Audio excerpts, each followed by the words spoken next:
Everyone's looking for a solid truck that won't quit. But when you're talking serious longevity, 500,000 miles or more, only a few proven workhorses make the cut. In this video, we're counting down 3 trucks built to hit 700,000 miles without flinching.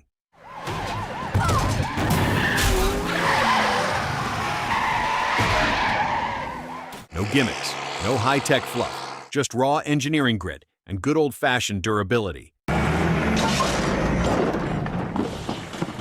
Look at me. These aren't polished trailer queens or grocery haulers.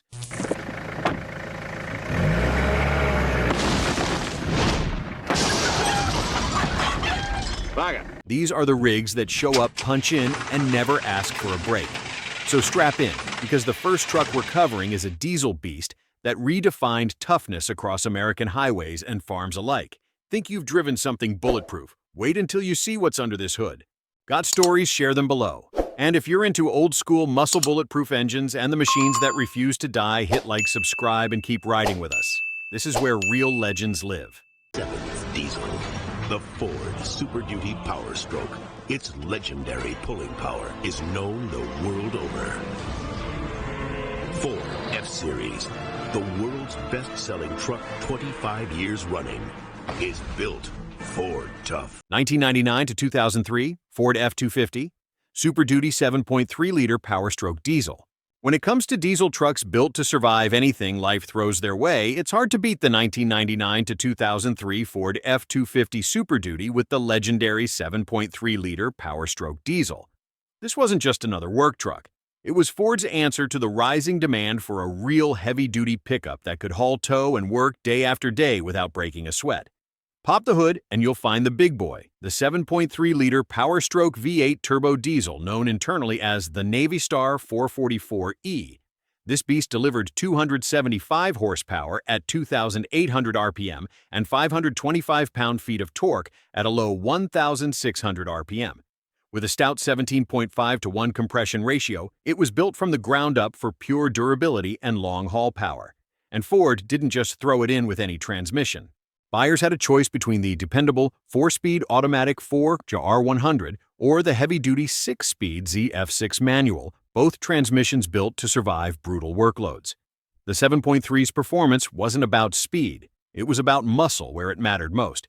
Still, for a truck tipping the scales at over 6,000 pounds, it could hustle from 0 to 60 miles per hour in about 10.5 seconds and run the quarter mile in the high 17-second range at 76 miles per hour. Not bad, considering it could also tow up to 12,500 pounds straight from the factory floor without even breaking a sweat. The secret weapon here was Ford's use of the HEUI hydraulic electronic unit injection system, developed with Caterpillar. Instead of high-pressure fuel rails like later diesels, the HEUI system used high-pressure engine oil to deliver fuel into the cylinders. It meant simpler electronics, less chance of catastrophic failure, and far easier maintenance compared to modern systems. That mechanical simplicity, along with the Super Duty's heavy-gauge steel frame, made this generation of F-250s nearly indestructible. And owners knew it. Many of these 7.3-liter Power Stroke trucks routinely crossed 400,000, 500,000, even 700,000 miles on original engines, and not because they babied them either. These trucks pulled horse trailers, construction loads, boats, heavy campers, and they just kept going with basic maintenance. Regular oil changes, fuel filter swaps, and treating the transmission to fresh fluid when needed. In fact, Ford had bigger plans for the 7.3-liter Power Stroke. Insiders say that if not for tightening EPA emissions rules, Ford engineers believed this engine platform could have evolved to hit 1,000,000 miles reliably. But politics and emissions killed off what could have been the greatest long-life diesel ever produced by Ford.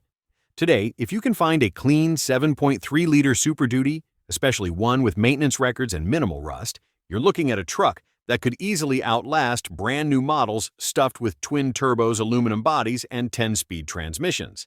It's a big, heavy, loud reminder that sometimes the old ways really were better. But if you think a diesel powerhouse is the only way to hit 700,000 miles, wait until you meet a gas-powered workhorse that's just getting warmed up. 1999 to 2006, Toyota Tundra 4.7-liter V8. Not every truck that reaches 700,000 miles needs a turbocharger or a diesel badge. Sometimes the secret lies in good old-fashioned over-engineering, and that's exactly what you get with the first-generation Toyota Tundra powered by the 4.7-liter 2UZ-FE V8.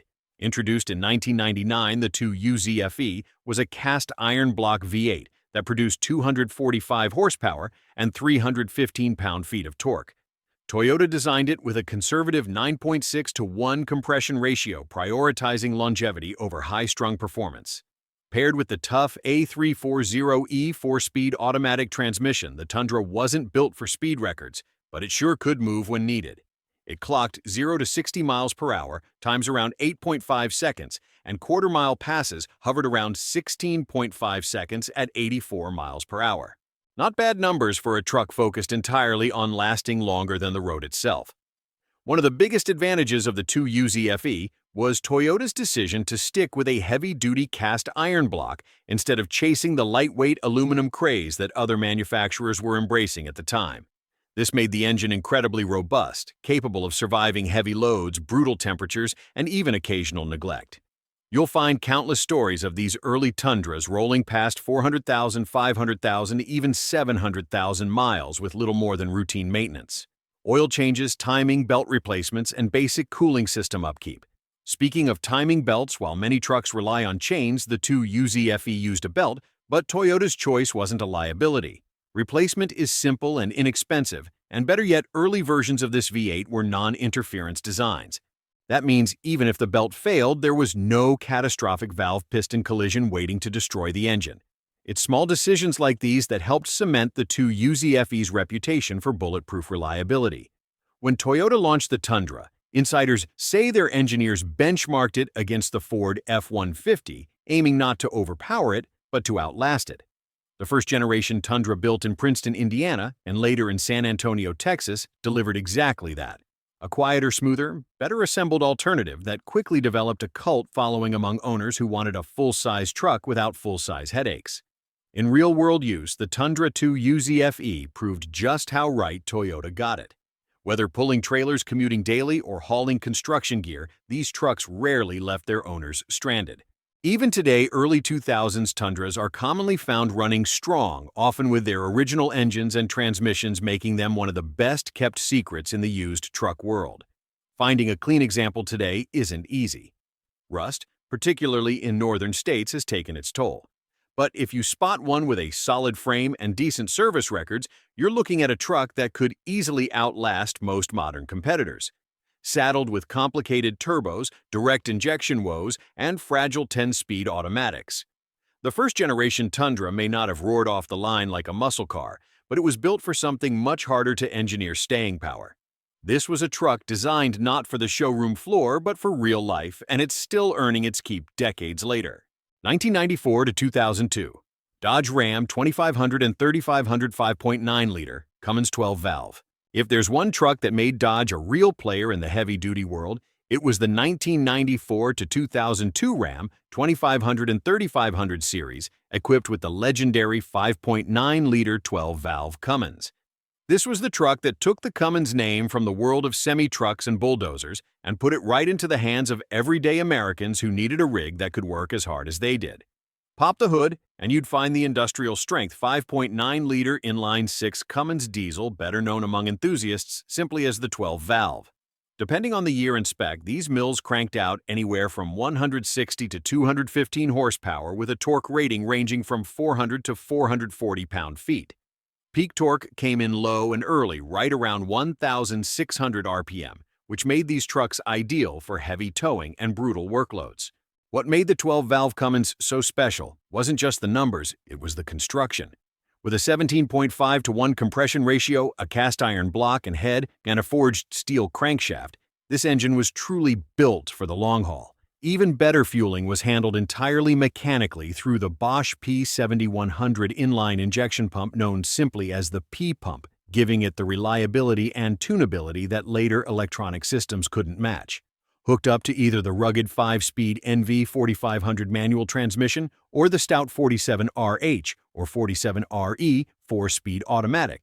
These Rams could easily tow over 12,000 pounds and shrug it off like nothing happened. They weren't quick off the line 0 to 60 miles per hour. Times hovered around 12.5 seconds, and quarter-mile runs were usually in the low 18s at around 73 miles per hour, but raw acceleration was never the point. These trucks were about steady, unstoppable pulling power. In fact, stories from real-world owners have become the stuff of legend. There are verified examples of these 5.9-liter 12-valve Cummins engines running over 700,000 miles without needing a major overhaul, just regular maintenance like oil and fuel filter changes. Some even say that the rest of the truck would fall apart before the engine would give up. There's even a fascinating backstory behind the 12-valve's endurance. Rumor has it that Cummins originally designed the B-Series platform to run in mid-sized commercial trucks, meaning they were severely overbuilt for pickup truck duty. When Dodge dropped them into the Ram line, it was like strapping a locomotive engine into a farm truck, and the results were magic. Another piece of trivia. Early versions of these trucks were so underrated in their official specs that many owners discovered they could bump power by 50 to 100 horsepower with simple pump tuning and bigger injectors, no computer flash needed. That tunability helped cement the 12-valve's status as a favorite for hot rodders and workhorse fans alike. Today, finding a clean 12-valve Cummins Ram has become harder than ever, especially one that hasn't been heavily modified or beaten to death hauling fifth wheels across the country. But if you do find one and it's been cared for, you're looking at one of the few machines in history that can hit 700,000 miles and still have enough left in the tank to keep going. You think that's impressive? You haven't seen anything yet. But wait until you meet the next beast where every limit gets shattered. So there you have it, 3 unstoppable trucks forged from steel built to last and trusted by generations. In a world full of short-lived tech and plastic parts, these beasts are reminders that real durability comes from smart design and serious engineering. We want to hear from you. Did we name your favorite? Are you still racking up miles in one of these classics? Let us know your story in the comments. Don't forget to like, subscribe, and send this video to someone who swears by the old school way. We've got more tough trucks, legendary engines, and hidden gems coming soon, so stick around. Because here, we don't just admire history, we drive it.